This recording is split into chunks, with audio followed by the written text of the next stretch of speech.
Hello, ജ്യൂസാണേ. അപ്പോൾ രാവിലെ തന്നെ അതും ഇതും ഗിരീഷനെല്ലാം ചോറും കറിയും എല്ലാം ആയിട്ട് പോയിട്ടുണ്ട്.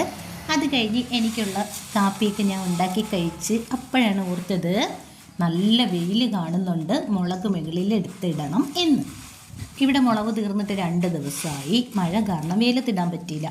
അപ്പോൾ സാധാരണ മുളക് തീർന്നാൽ ഈ മേടിക്കുന്ന മുളകൊന്ന് വറുത്തെടുത്തിട്ട് ഞാൻ പൊടിപ്പിച്ചെടുക്കും കേട്ടോ. ഇവിടുത്തെ മിക്സി തന്നെ ഇട്ട് നമ്മൾ പൊടിച്ചെടുക്കുമല്ലോ. അങ്ങനെ പൊടിച്ചെടുത്തിട്ട് കറി വയ്ക്കുമ്പോൾ ഭയങ്കര ടേസ്റ്റാണ്. അതുകൊണ്ട് തന്നെ മുളക് മേടിക്കാൻ ഇത്തിരി താമസിച്ചാലും ഞാൻ ആ ഒരു കറി കൂട്ടാമല്ലോ എന്നുള്ളൊരിഷ്ടത്തിൽ പതുക്കെയാണ് മുളക് റെഡിയാക്കി എടുക്കണം. അപ്പോൾ ഇന്ന് അതുപോലെ റെഡിയാക്കി എടുക്കാനൊന്നും ഇപ്പോൾ പറ്റിയില്ല. കാരണം പൊടിക്കുന്ന മിക്സി ഇവിടെ ചീത്തായിരിക്കുന്നു. അതുകൊണ്ട് തന്നെ കടയിൽ നിന്നാണ് മുളക് പൊടി മേടിച്ചത്. പക്ഷേ ഭയങ്കര എരിയാണ്. ഒരു ഇമ്മിണി ഇട്ടാൽ തന്നെ ആ മുളക് പൊടിക്ക് ഭയങ്കര എരിയാണ്.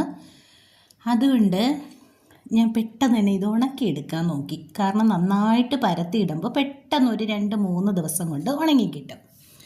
അത് കഴിഞ്ഞപ്പോഴാണ് ഫുള്ള് വലയുണ്ട്. അടിച്ചു തുടങ്ങിയപ്പോഴേ സേവനവാരാക്കാമെന്ന് ഞാനങ്ങ് വിചാരിച്ചു. കാരണം എന്തായാലും വലിയ പണിയൊന്നുമില്ല. ഇവർ പോയി ചുമ്മാതിരിക്കുന്ന സമയത്ത് ഞാനായിട്ട് ഉണ്ടാക്കിയെടുക്കുന്ന പണിയാണ് ഇതൊക്കെ.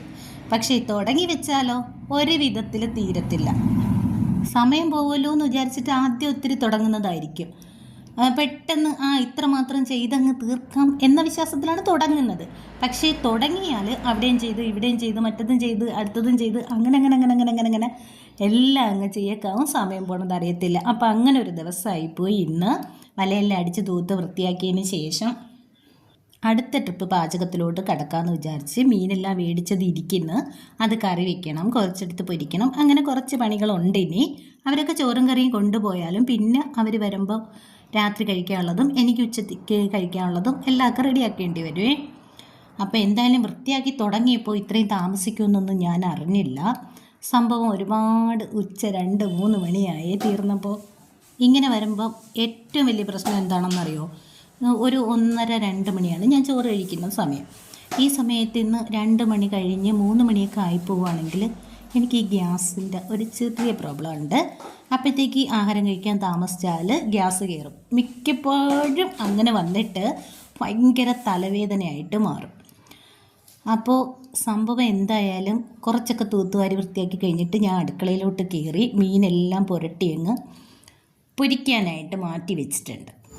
അങ്ങനെ തലവേദനയുടെ കാര്യം പറഞ്ഞുതരാം. ഇങ്ങനെ ഗ്യാസ് കയറിയിട്ട് തലവേദന വയറുവേദനയൊക്കെ വരുന്നവരാണെങ്കിൽ കൃത്യമായിട്ട് ആഹാരം സമയത്ത് കഴിക്കണം. എനിക്കും കൃത്യമായിട്ട് സമയത്ത് കഴിക്കണം എന്നൊക്കെ ആഗ്രഹമുണ്ട്. പക്ഷെ ചില ദിവസങ്ങളിൽ ഞാൻ ആഗ്രഹിക്കുന്ന പോലെ നടക്കാറില്ല. അങ്ങനെ ഒരു ദിവസമായിപ്പോയി ഇന്ന്. പക്ഷേ ഈ ഗ്യാസ് കയറിയിട്ട് 2 ദിവസം കഴിഞ്ഞിട്ടാണ് അതിൻ്റെ തലവേദന തുടങ്ങുന്നത്. അപ്പോഴീ നമ്മുടെ കണ്ണിൻ്റെ ആ ഭാഗത്തുനിന്ന് ഇങ്ങനെ ഒരു സൈഡിലോട്ട് പോകും, ചെന്നിക്കുത്ത്. അപ്പം ഈ ഇടയായിട്ട് എനിക്കതും തുടങ്ങിയിട്ടുണ്ട്. ഈ ചെന്നിക്കുത്തിൻ്റെ തലവേദനയാണെങ്കിൽ സഹിക്കാനേ പറ്റത്തില്ല. അത് വരുന്നവർക്ക് മാത്രമേ അറിയാൻ പറ്റത്തുള്ളൂ. കാരണം അത് കണ്ണിൻ്റെ അവിടെ നീ തുടങ്ങും. എന്നിട്ട് ഒരു ഭാഗത്തോട്ടുള്ള വേദനയാണ് തലയുടെ അങ്ങോട്ട് വരുന്നത്. ഇത് മരുന്നൊക്കെ ഇതിന് ഒരുപാടൊക്കെ പറയുന്നുണ്ട്. എങ്കിലും മരുന്ന് കഴിക്കുന്നേക്കാളും എനിക്ക് തോന്നുന്നു അത് വരാതെ നോക്കുന്നതായിരിക്കും കൂടുതൽ നന്നായിരിക്കുന്നത്. അങ്ങനെ മീൻ കറിയൊക്കെ അടുപ്പത്ത് വെച്ച് റെഡിയാക്കിയിട്ടുണ്ട്. പിന്നെ ഇന്നലെ ഞാൻ അരപ്പ് പുരട്ടി വെച്ച നെത്തോലി മീനാണ് ഇന്നെടുത്ത് പൊരിച്ചത്. ഇന്ന് കിട്ടിയത് കുറച്ച് അരപ്പ് പുരട്ടി നാളെ പൊരിക്കാനായിട്ട് വെച്ചിട്ടുണ്ട്. അപ്പോൾ അതവിടെ ഇരിക്കട്ടെ. പിന്നെ എത്ര വിചാരിച്ചാലും നടക്കാത്ത വേറൊരു കാര്യം കൂടി ഉണ്ട്. രാവിലെ എടുത്ത് കാപ്പിക്കുള്ള പച്ചരി ഉഴുന്നൊക്കെ വെള്ളത്തിടണമെന്ന് വിചാരിക്കും. പക്ഷേ എത്ര വിചാരിച്ചാലും മറന്നു പോകും. ഉച്ചയാകുമ്പോഴത്തേക്കാണ് ഓർക്കുന്നത്. അങ്ങനെ ഉച്ചയായപ്പോഴത്തേക്ക് അതും എടുത്ത് വെള്ളത്തിലൊക്കെ ഇട്ട് കുതിർക്കാൻ വെച്ചിട്ടുണ്ട്. അത് കഴിഞ്ഞിട്ടാണ് ഞാൻ അടുപ്പെല്ലാം തൂത്തുവാരി വൃത്തിയാക്കി ചാമ്പലെല്ലാം മാറ്റി വയ്ക്കുന്നത്. കാരണം വൈകുന്നേരം ചോറ് വയ്ക്കേണ്ടതല്ലേ. എന്നിട്ട് ഞാൻ ചാമ്പലെല്ലാം വാരിയിട്ട് അതിൽ ചിരട്ടയിട്ട് എന്നിട്ട് അതിൽ കുറേ കുഞ്ഞു പൊടി വിറവുകളുണ്ട്. അതും കൂടി നിറച്ചിടുവാണെങ്കിൽ തീ കത്തി വരാൻ നല്ല എളുപ്പമാണ്. അങ്ങനെ അതെല്ലാം അങ്ങ് വൃത്തിയാക്കി റെഡിയാക്കി ഇട്ടിട്ടുണ്ട്. ഇനി വൈകുന്നേരം ആകുമ്പോഴത്തേക്ക് വെള്ളം വെച്ച് തീ കത്തിക്കുന്ന പാടേ ഉള്ളൂ.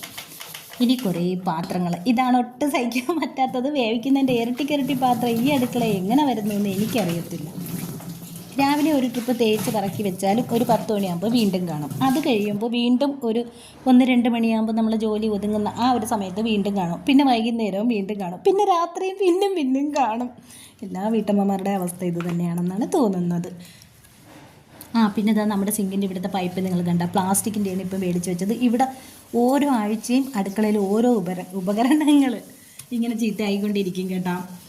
കാരണം ഒരിക്കൽ ഗ്യാസ് ആണെങ്കിൽ ഒരിക്കൽ മിക്സി ആണെങ്കിൽ അടുത്ത പൈപ്പ്.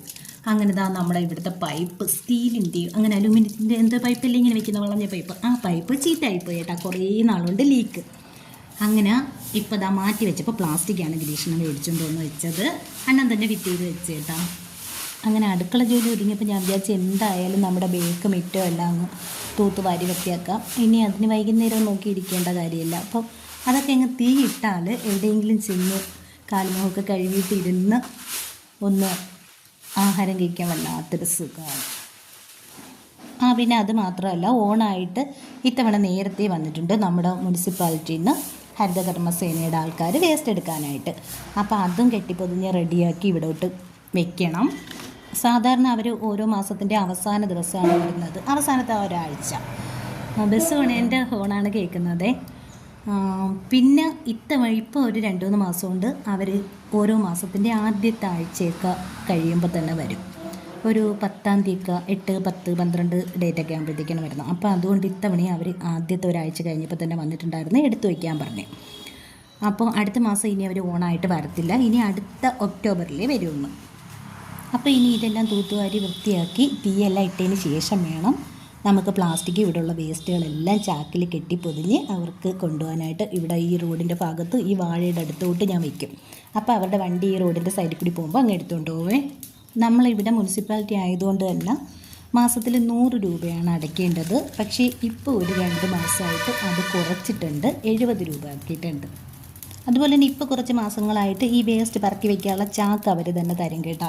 പക്ഷേ ഞാൻ ഇവിടത്തേക്ക് ചാക്ക് മേടിക്കാറില്ല, നമുക്കിവിടെ ഒരുപാട് ചാക്ക് കിടക്കുന്നുണ്ട്, അതും കൂടി എങ്ങ് പോട്ടെ എന്ന് വിചാരിച്ചിട്ട് ആ ചാക്ക് കെട്ടിയായിരിക്കും ഞാൻ കൊടുക്കണം.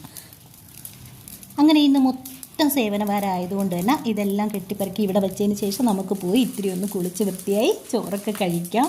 തോനെ ജോലിയുള്ള ദിവസം ഞാൻ പിറവൊക്കെ ഒന്ന് കഴുകിയിട്ടാണ് ഉച്ചയ്ക്ക് ചോറൊക്കെ കഴിക്കുന്നത് കേട്ടോ. അപ്പോൾ ഇനി ഞാൻ പോയി ഇത് ഇവിടെ ഇരിക്കട്ടെ, അവർ വന്ന് എടുത്തുകൊണ്ട് പോയിക്കോളും. ഇനി അടുത്ത വീഡിയോയിൽ അടുത്ത വിശേഷങ്ങളൊക്കെ ആയിട്ട് ഞാൻ വരാം. എൻ്റെ വീഡിയോ നിങ്ങൾക്ക് ഇഷ്ടപ്പെട്ടിട്ടുണ്ടെങ്കിൽ സബ്സ്ക്രൈബ് ചെയ്യണം, ലൈക്ക് ചെയ്യണം, ഷെയർ ചെയ്യണം. പിന്നെ ആ ഹൈപ്പിൽ ഒന്ന് ടച്ച് ചെയ്യാൻ മറന്നു പോവല്ലേ. അടുത്ത വീഡിയോ കാണാം. Okay, bye, see U.